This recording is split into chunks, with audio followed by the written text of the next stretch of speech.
Good morning. Today is November 3rd, I think, first weekend in November. Today I'm going to be hiking Mount Princeton.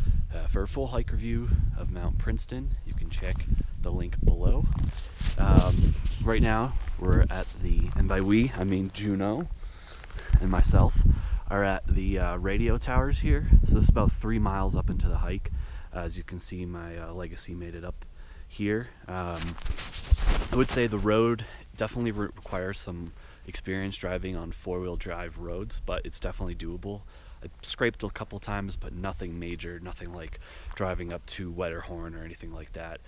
Really the biggest thing is hoping to God that no one's driving down the other way, because then you're really in a lot of trouble. So on busy weekends, definitely get here early or just park at the lower area, which is essentially down in that direction, about 3 miles down. So you can see Mount Princeton in the background here. It's kind of blocked a bit, but basically you're gonna go up the ridge and then the top is right there, so fairly close. It is November, but our snow this year has been pretty light once again. So you'll be able to see along the way that there's really not too much snow to deal with. So I'm keeping it light and obviously bringing this dog here, good girl. So I'm not terribly worried about, anything along the way. But class 2 hiking, and again, if you want to save some time, you could even drive further up the road, but I don't want to push it with my low clearance Legacy. Just working our way up. Glad we parked at the radio tower because there was a bunch of pockets of snow. Right after that, we wouldn't have been able to get through. Juno's happy as a clam. You can see the radio towers down there. See down into Buena Vista. Slided down there. So far, so good. Okay, so where Juno's eating this snow, you can see the cairn. This is the turnoff for the standard trail here. This is kind of framing it, so you're gonna kind of round this bend back here, come out of the trees here, and then go here, and then the trail kind of works this way up to the ridge. So again, this is where you want to turn. Okay, so you can see the remaining route to the summit here. You're gonna work your way up. The old trail you might be able to make out goes across. The new one kind of cuts to the left and takes the ridge all the way up to the top, but Princeton is right there. Juno is ripping to go right now. So it's funny because when you round, you can't see it now, but there's a corner back there and you kind of see, the ridge line, which is right there. You see that and you're like, oh, it's so close, but it's really deceptive how long each one of these little ribs takes to go around.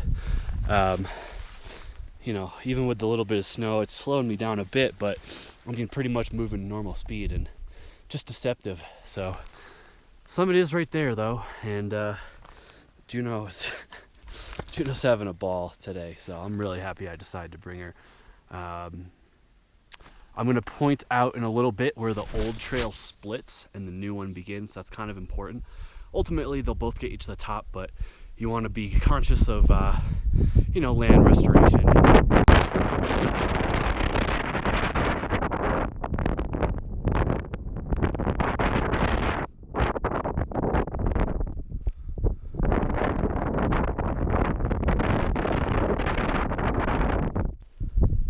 So I was sitting there looking at my map and looking at my phone and being like, where the hell is the new trail?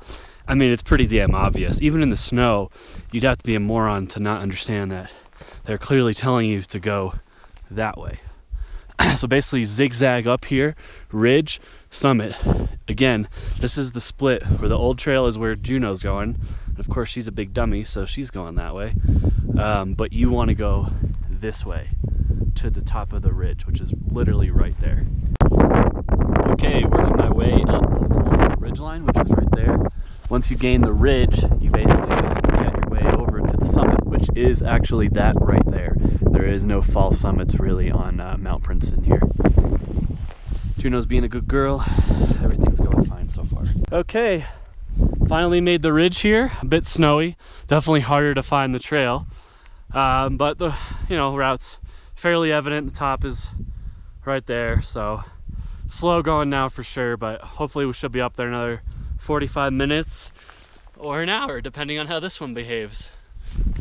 All right, top of Mount Princeton here.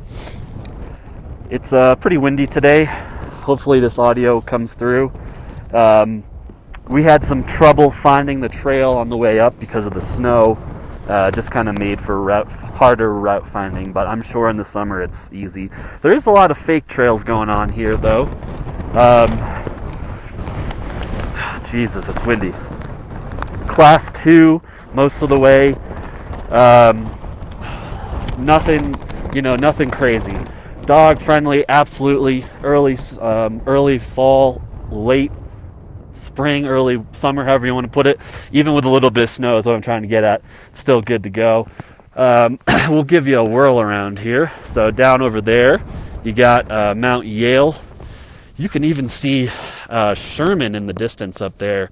And you can make out the, whatever you call those, that group of 4 too. Really, really clear today, which is pretty insane. Of course, you got Ontario right there. You got Tab and Shivano back there. You got Juno right here. She did such a good job. Yeah, overall, pretty easy hike, but don't let the short distance, whether you're coming from the radio towers or if you drive all the way up, deceive you, because there is a pretty decent amount of elevation gain and it's very exposed. So in the summer, So in the summer, when there's lightning warning, this could be a pretty dangerous hike, and you could see that by the plaque on the way up honoring a woman who died here about 22 years ago now. But anyway, this is what number is it for you, Juno? Can you talk? No, I'm pissed off. There's too much wind. It's number 10 for her, I think. Either 10 or 11, I can't really remember. And number 42 for me. I'll be checking in sometime on the way down, just when the winds died down a bit. But until then, I'll give you a quick whirl around here of the top.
Okay, so back down off the ridge of Princeton, which is behind me there. A couple thoughts. Definitely lots of different trails going on, especially towards the top. With a little bit of snow, I had a really hard time finding one trail, and I kind of did a mixture of making my own and following a couple of different ones. On the way down, much easier because I kind of stuck to the ridge, and that would be my recommendation for sure. Once you hit the ridge, just stay on it as much as you can, because there's no point in losing elevation, and there's no cliff outs or anything over class 2 along the way. So just my 2 cents there. When you get up there, you'll see, especially in the summer, there's a million different dirt trails, so I would just try to stick to one, and it's your best bet. Obviously this hike was completely dog friendly. I definitely recommend micro spikes here, especially in the spring and in the early winter or fall, however you want to call it this. I got up the mountain fine without them, but on the way down, and maybe it's because I have a lunatic pulling dog, I'm not sure, but they definitely helped and gave me a lot more peace of mind from slipping on the slick snow. As far as The difficulty is, it was a moderate hike. I'd say this is a good step up for people who are starting off with 14ers or just hiking in general. You know, if you're doing 14ers specifically, you generally start with the easier ones. Sherman, Quandary come to mind. If you want to step it up a tiny bit, you know, you do maybe Evans, Bierstadt. This one would fit right in that mix, Princeton. So from Juno and I, we bid you adieu from Mount Princeton. For a full hike review of Mount Princeton, you can go ahead and check the link below. And please subscribe to not miss any of our future hike reviews. Thanks for watching.